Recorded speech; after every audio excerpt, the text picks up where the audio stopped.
آپ اکیلے اپنی چارپائی پہ بستر کے اندر منہ دے کے بھی درد سے کہیں گے نا معاف کر دے تو وہ تو مہربانی بڑا ہے۔ میرے نبی پاک صلی اللہ علیہ وسلم مثال دیتے ہیں، فرمایا ایک آدمی صحرا میں جا رہا، صحابہ سے حضور خطاب کر رہے ہیں، فرمایا ایک آدمی صحرا میں جا رہا تھا، اس نے اپنی اونٹنی پہ کھانا پانی پیسے ہر چیز رکھی ہوئی تھی، صحرا تھا بہت بڑا، درمیان صحرا کے گیا تو تھوڑا سا سستانے کے لیے آرام کرنے کے لیے اونٹنی سے نیچے اترا۔ اب اس نے اونٹنی کی لگام اونٹنی کی نکیل اپنے سرہانے کے نیچے رکھی، ہاتھ کے ساتھ پکڑی اور سو گیا۔ تھوڑی ہی دیر کے بعد جب اس کی آنکھ کھلی تو دیکھا اونٹنی غائب ہے۔ صحرا میں وہ پیدل نہ آگے جا سکتا ہے نہ پیچھے جا سکتا ہے، نہ دائیں نہ بائیں، کھانے کو روٹی نہیں، پینے کو پانی کا قطرہ نہیں، تھوڑا ادھر بھاگا ادھر بھاگا، تھک گیا۔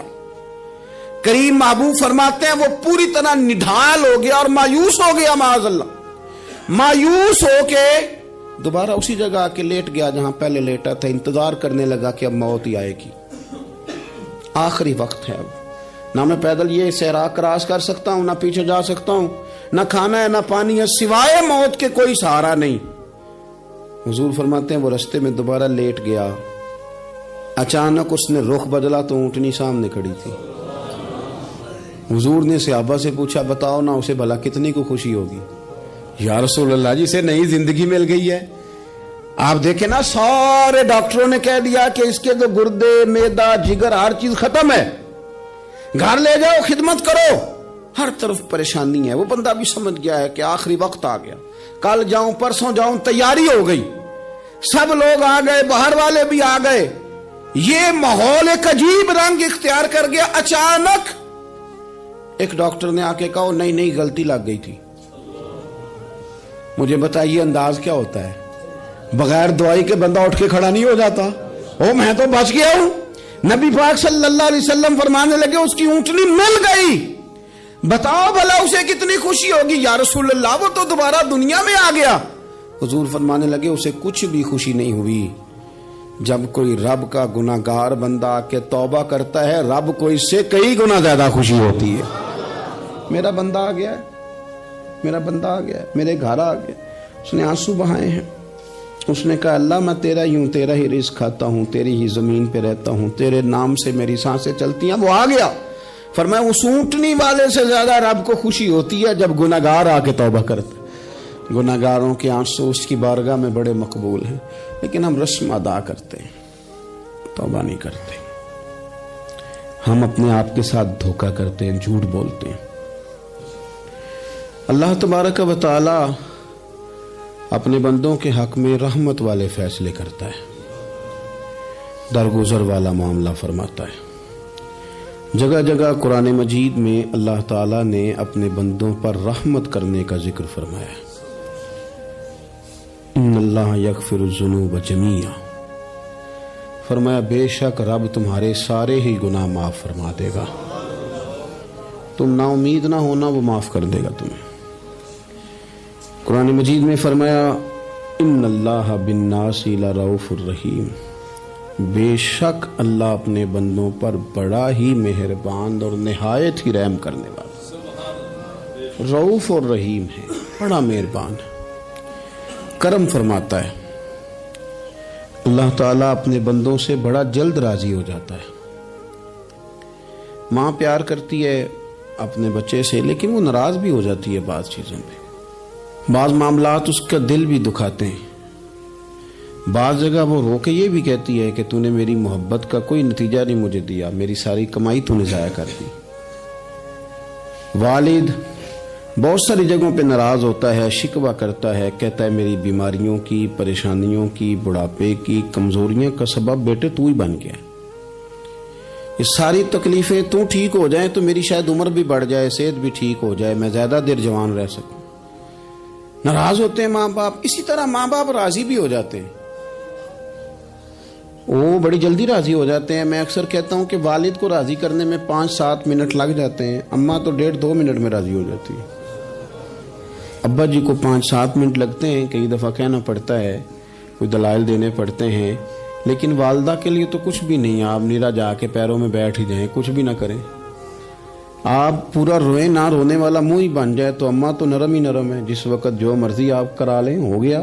اللہ تبارک و تعالی بلا مثال و بلا تشبیہ سمجھانے کے لیے عرض کرتا ہوں، اللہ بھی بعض معاملات میں اپنے بندوں سے ناراض ہو جاتا ہے۔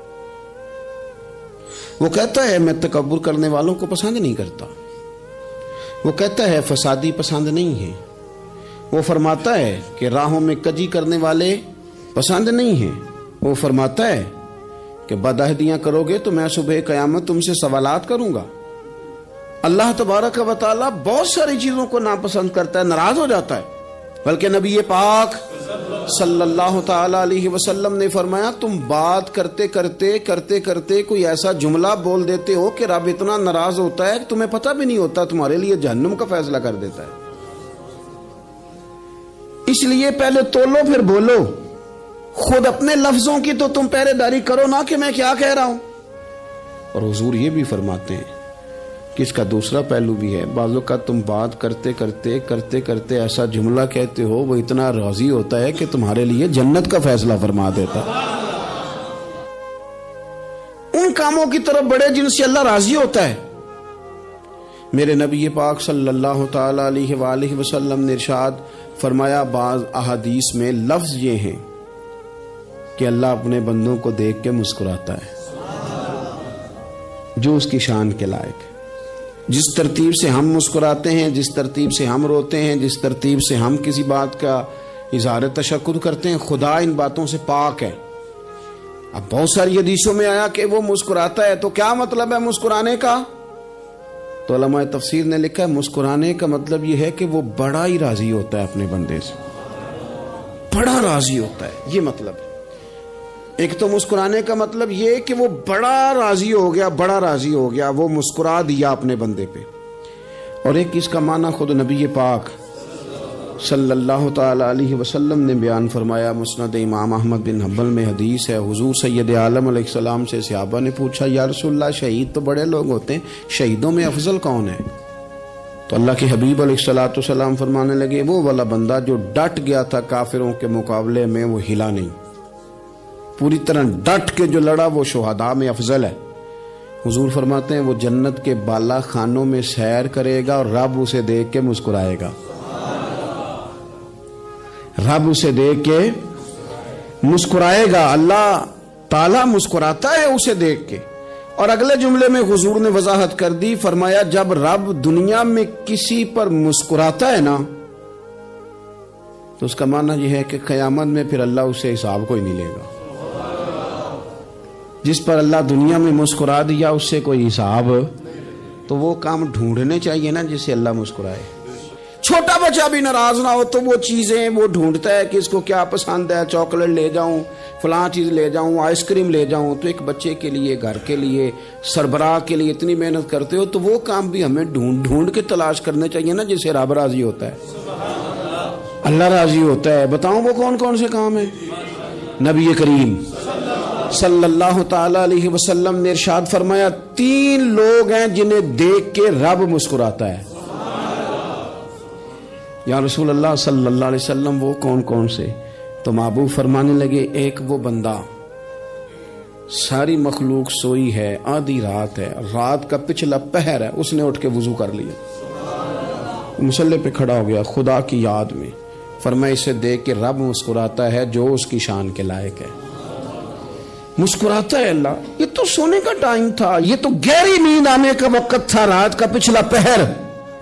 اور سننا میرے بھائی، میرے نبی پاک صلی اللہ تعالی علیہ وسلم فرماتے ہیں جب مسلمان نماز کے لیے صفیں بناتے ہیں نا، ترتیب لگ رہی ہوتی ہے، اب اللہ کی بارگاہ میں کھڑے ہوں گے، قیام کریں گے، رکوع کریں گے، سجود کریں گے، فرمایا جب مومن صفیں بناتے ہیں تو رب دیکھ کے مسکراتا ہے،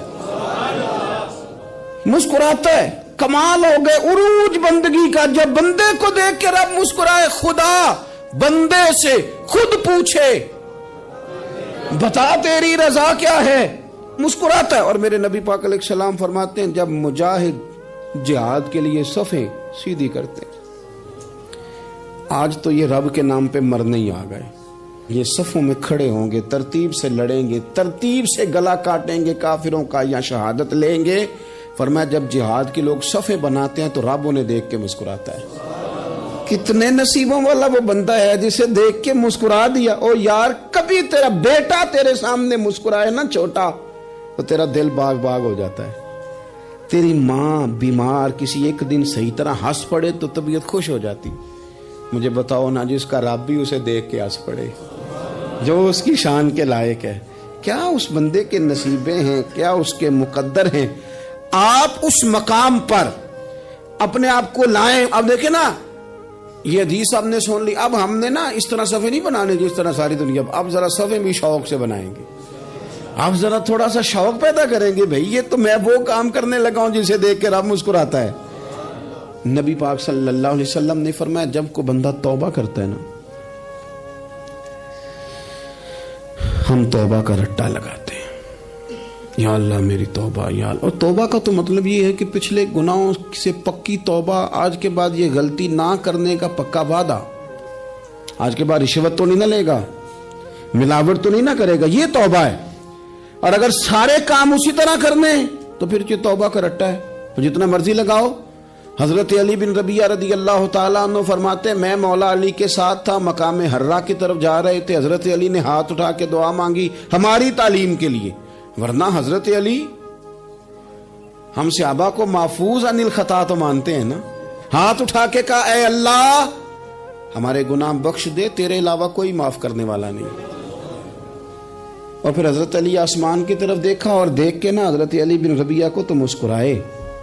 حضرت علی بن ربیعہ کہنے لگے, حضور مسکرائے کیوں ہو؟ فرمانے لگے, ایک دن میں حضور کے ساتھ اسی طرح آیا تھا, اسی طرح حضور نے دعا فرمائی تھی ہماری تعلیم کے لیے, اور پھر حضور مجھے دیکھ کے مسکرائے تھے اور فرمایا, جب کوئی بندہ رب کی بارگاہ میں اس طرح استغفار کرتا ہے تو رب مسکراتا ہے, اور مسکرا کے فرماتا, دیکھ لو میرے بندوں کو پتا ہے کہ میرے علاوہ معاف کرنے والا کوئی نہیں. انہیں پتا ہے, تم اس کی بارگاہ میں رجوع تو لاؤ, آؤ تو صحیح دو آنسو لے کر. اقبال کہتے ہیں کہ موتی سمجھ کے شان کریمی نے چن لیا, قطرے دو گرے میرے ار کے انفال کے. دو میں نے آنسو بہائے تھے تو اس کے کرم نے تو موتی سمجھ کے چن لیے. سنو نا, حضور اس استغفار کو, اللہ کو یار رات کو توبہ کر کے سونا چاہیے ہمیں. کچھ غلطیاں ہم کرنا نہیں چاہتے پر ہم سے ہو جاتی ہیں, کچھ دل ہم توڑنا نہیں چاہتے پر وہ ٹوٹ جاتے ہیں, ہماری مجبوری ہوتی ہے ٹوٹ جاتے ہیں. رات کو اس کی بارگاہ میں ہاتھ باندھ کے, کشکول طلب دراز کر کے خوب استغفار پڑھنا چاہیے کہ مالک بندے ہیں نا, کیا کریں, خدا را خیال کریں, دنیا روٹتی ہے تو روٹ جائے, رب رسول ناراض نہ ہونے پائیں, اس کا خیال کریں. حضور فرماتے ہیں وہ مسکراتا ہے, اسے خوشی ہوتی ہے جب کوئی اس کا بندہ اس کی طرف رجوع کرتا ہے. میرے عزیزو, رسول پاک صلی اللہ تعالی علیہ وسلم نے ان لوگوں کے تذکرے کیے جنہیں دیکھ کے رب مسکراتا ہے. نبی پاک صاحب الاخلاق صلی اللہ تعالی علیہ وسلم فرماتے ہیں, مسند امام احمد بن حنبل دیکھیے, فرمایا رب اس وقت بڑا ہی مسکرائے گا جب قاتل بھی جنت میں جائے گا, مقتول بھی جنت میں جائے گا. یا رسول اللہ مقتول تو گیا, یہ قاتل کیسے چلا گیا؟ حضور فرماتے ہیں جائے گا, اور جائے گا اور رب مسکرائے گا, جو اس کی شان کے لائق ہے. یا رسول اللہ کس طرح؟ تو نبی پاک صلی اللہ علیہ وسلم فرمانے لگے, اس نے ایک مومن کو قتل کیا تھا, وہ شہید ہو کے جنت میں چلا گیا. اب اللہ نے بعد میں اسے توبہ کی توفیق دے دی. پہلے اس نے کلمہ پڑھا, پھر یہ میدان میں اترا, کافروں سے لڑا, یہ شہید ہوا, رب نے اسے بھی جنت دے دی. قاتل بھی جنت میں, مقتول بھی جنت میں. اور بات اتنی انوکھی ہے کہ رب دیکھ کے مسکرا رہا ہے, جو اس کی شان کے لائق ہے. ہم جلدی میں ہیں, ہم انتظار نہیں کر رہے کہ شاید توبہ کر جائے, ہم انتظار نہیں کر رہے. لیکن میرے عزیز, اتنی جلدی نہ کریں. سوچوں کا صاف ہونا, ذہنوں کا پاک ہونا, اور لوگوں کے بارے میں گمان کا اچھا ہونا. آپ کسی نفسیات کے ڈاکٹر کے پاس چلے جائیں, اسے کہیں ٹینشن بڑی ہے. میں ان کے مضامین پڑھتا رہتا ہوں, وہ سب سے پہلا سبق آپ کو یہ پڑھائیں گے کہ اچھا سوچا کریں. اچھا سوچنے سے بندہ تندرست رہتا ہے. کس سے بندہ تندرست رہتا ہے؟